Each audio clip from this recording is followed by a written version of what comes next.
So I came across this blog post that I wrote probably like a few weeks into homeschooling. And the title was something to the effect of homeschooling tips from a novice but a fabulous productivity coach. And the reason I wrote it is because even though I didn't know a lot about homeschooling, I still knew a little bit more than the person who hasn't even started. And also, as a productivity coach, I've noticed that we kind of have the same thoughts and the same questions and the same issues as moms. So basically, moms were coming to me saying, I don't have enough time. How do I get this done? Um, how can I put myself on the to-do list? How can I check all these things off the to-do list? And it was really this idea of how can I have harmony in my personal and professional life. So whether that's my personal life, meaning my personal hygiene, my home, my house, my family, and then the professional life being the homeschooling, the jobs, the work, all those things.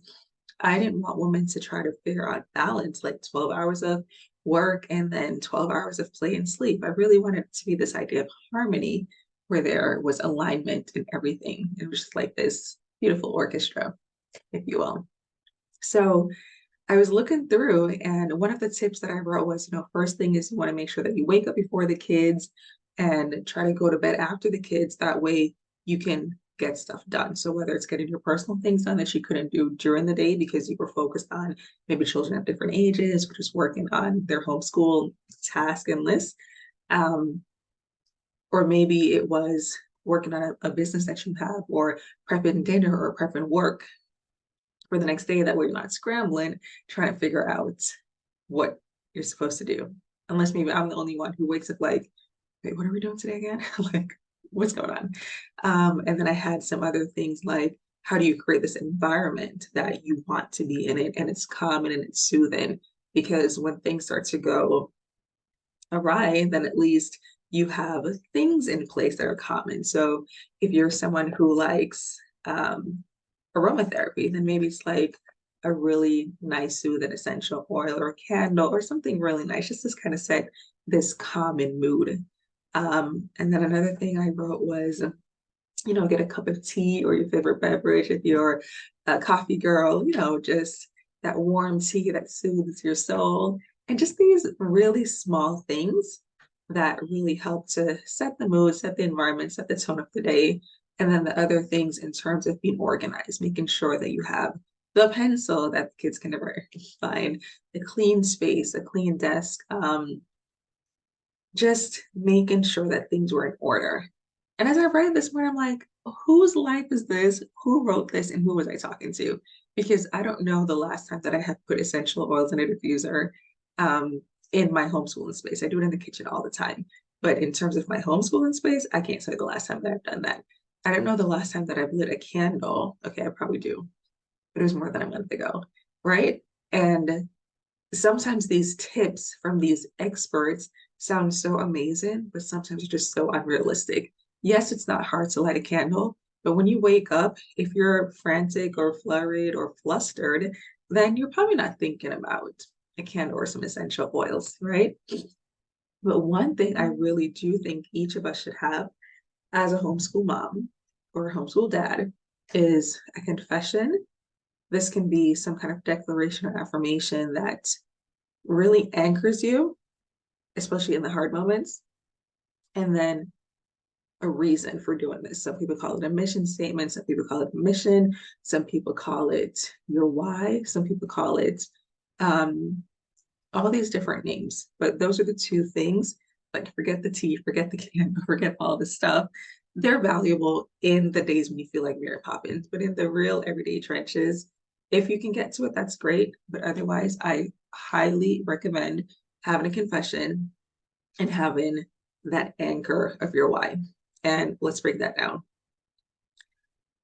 When I decided to homeschool our boys, I was so excited. I was like excited about the flexibility because prior to homeschooling, I always lived close to New York City or in New York City because that's where I worked for 10 years in human resources. So I needed to be close to the train so that I can commute back and forth to New Jersey. And I just had to be close to the area so that I can get to work within an hour and a half window. And sometimes it felt a little stifling because I'm such a globetrotter, such a, person who loves to travel and see God's beautiful creation.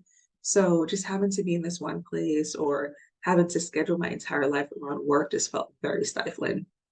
So I really welcomed the idea of homeschooling because I was like, oh, I know they say homeschool, but I could do it from Dubai, I could do it from the beach, the pool, the park, the lake, wherever I wanted to, because one, I actually like being with my kids. So it wouldn't feel like, oh my gosh, I have to bring them. I like spending time with them. And two, we're portable. We can be wherever we want to be. Um, but the other side, if I can be honest and transparent, is that when I started doing the research and testing it out and even trying to like introduce concepts, it felt overwhelming. I mean, between trying to choose a curriculum, figuring out all these terms like what's spiral, what's mastery, what is Charlotte Mason, what is eclectic. Oh, so there's deschooling, unschooling, homeschooling. There's, all these different terms. What is all of this? Am I choosing the right one? Am I exposed to all of them? So I literally made calls and did research where I tried to find all the different options and then scale down to the ones that I thought would fit. And then every now and then I would either hear a webinar or attend a conference or some kind of event and then pop up on something new. And I'm like, wait, I didn't know about this. Is this what we need? Right. So, it was a little overwhelming and intimidating to try to figure out everything. And I was like, this is not going to break me. And honestly, that became my mantra. I wrote it on a little post-it note and I had it on my board in my office. And I'm just like, this is not going to break me. It's not going to make me feel like I'm not enough. It's not going to make me feel like I'm not doing enough. It's not going to make me feel like any of the inferiority or imposter syndrome things that would come up as women, as moms, as parents. And that's literally what I said. So for me, I think it's really important for you to have a confession, an affirmation, or a declaration. You can find confessions all over in the Bible. You can say something like, I can do all things through Christ who strengthens me. You can find your favorite scriptures, maybe in Jeremiah 29:11, where it talks about, for I know the plans that I have for you. If you know that God's plan is not of harm and it's not of evil, but it's really to do you good so that you can have an expected end. Maybe that's something you declare over yourself, over your life, over your family, over your homeschool journey every single day. But I think it's critically important to find some kind of scripture, confession, affirmation. It could be, I am enough. I am smart. I can do hard things. I can figure things out, right? Like whatever it is. I really think you should have that one thing. Don't go finding 25 things. Find that one thing that in that moment you just remind yourself, this too shall pass. This will not break me. I am enough. I can do all things through Christ. I really think that's important. And the second thing is the mission statement or the mission or the why. You want something that will anchor you, right?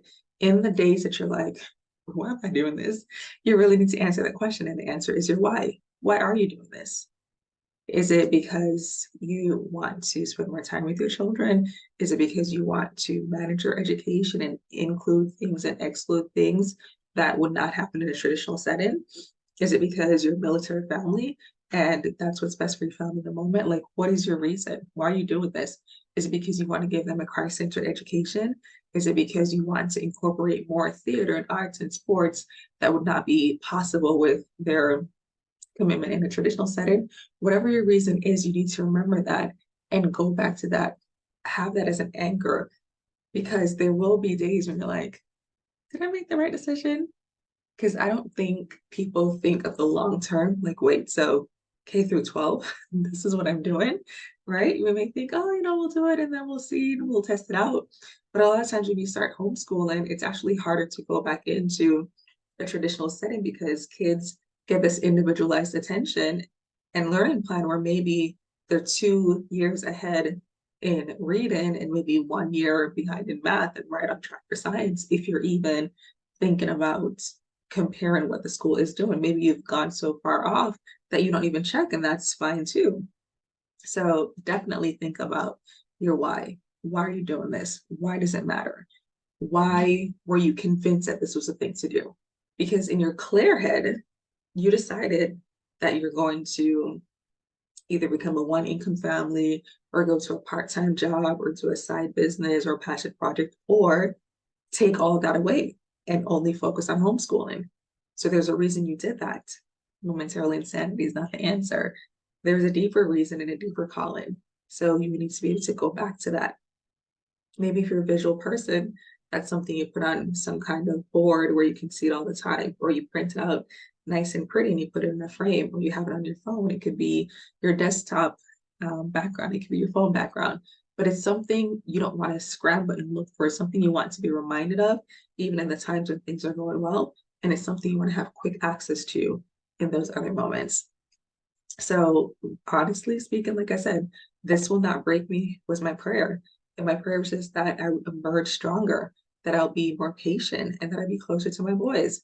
And here we are almost 2 years later, and I can honestly say that has happened. Am I stronger? 100%. Am I more patient? I'm working on it. I am working on it. I mean, tested in different areas of patience, and I'm getting more experiences and opportunities to practice patience. Absolutely. And am I closer to my boys? 100%. Sometimes I'm like, so why are we moving a bigger house so that we can always be in the same room at the same time? You know, sometimes we're all together in the living room homeschooling. Other times we're all together, even in my room, doing it together. So closer physically, yes. Emotionally, relationally, absolutely. So again, think about your why. Why did you decide to do this? Why was this important to you? Why are you committed to this for the long term? Have it written down, not just in your head, because trust me, there will be times when you're like, I don't even know what I was thinking. And that's not how you want to think about something that you've committed to. I think another important thing to remember and to do is to be still and know that He is God. There are times when I've had rough moments, and there were just all these things that I needed to do, whether it was homeschooling the kids, cooking, cleaning, working on something, making a phone call, doing something administrative for the house, so many things. And it was just like rough and hectic. There are times when I'm not sleeping as soundly as I should or getting enough hours. And it's just really that reminder to be still and know that I am God. There are always going to be things to do. It is okay to take a break. It's okay to close your laptop. It's okay to go to sleep, because those things on the list, like the laundry and the cooking and the cleaning, they're faithful. They're going to be right there waiting for you when you come back. So I really implore you to think about what it looks like to be still and know that He's God.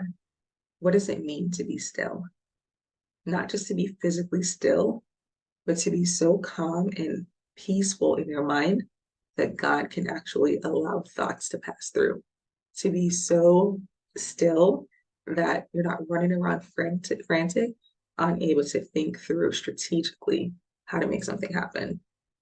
So for me, that really helps with overwhelm. Just remembering that I can take a moment for myself and really be still and know that He is God. Know that He's God. What does that peace mean? What does God mean to you? Who is God to you? Is He a comforter? Is He a provider? Is He a protector? He's all the things. But in that moment, what do you need Him to be for you? How do you need Him to show up? And that's how you relate to Him. So it doesn't mean that everything that you were frantic about or feeling overwhelmed about, it doesn't mean that it magically disappears. Absolutely not. That is not what happens. But it definitely helps to put things into perspective and back into place so that you can focus on the big thing that's actually going to create an effect for the other things. You know, sometimes you may just need to sit down and not think about the 200 things you need to do, but be still and know that He's God. If you ever heard the story about Mary and Martha waiting for Jesus to come to visit, I'm absolutely Martha. Like, I'm the hostess with the mostest, and I'm getting the things ready, making sure that the food is prepared and it's delicious, making sure that the utensils match beautifully with the tablecloth and the decor. The beds are made, clean towels are there, making sure everything that the guest needs to feel comfortable is done. And sometimes I feel like people just don't understand Martha. Like, she was the responsible one. Like, Martha, I understand, I get it, right? There is value in both of them.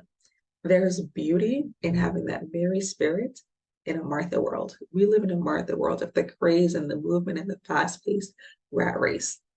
There's beauty in slowing down and being still and knowing that He's absolutely God and He's able to do anything or even more than you can even imagine or conceive.